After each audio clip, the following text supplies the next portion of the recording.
زيزو لو المباراة ليها اتنين بيتم اختيارهم مان اوف ذا ماتش هيبقى من ضمنهم زيزو. زيزو امبارح عمل مباراة جميلة جدا. هو يعني اقدر اقول من وجهة نظري انا هو نجم المباراة الحقيقي فعلا يعني. الراجل بدأ يظهر، بدأ يندمج.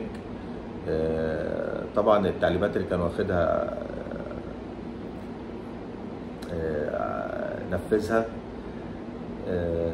ضيع فرص، ضيع، بس يعني حطينا رجلينا على اول السكه وعرفنا القدرات فين وعرفنا المركز فين يا ريبيرو.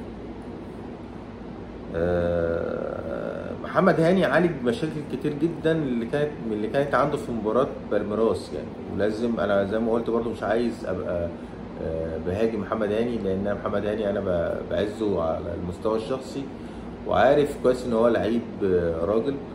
بس هي كانت عنده نقدر نقول عدم مسانده، ودي اللي هي تم علاجها في الماتش بتاع بورتو، لانه لقى مسانده من زمايله وعشان كده ظهر بالشكل الكويس. والاخطاء اللي كانت عنده في ماتش بالميراس ما بقتش موجوده في ماتش بورتو. علاوه على المجهود الكبير اللي هو عامله، علاوه على انه الضغط النفسي اللي كان فيه بسبب الاداء السيء، فطبعا لا كويس جدا ان هو يرجع بسرعه كده يعني.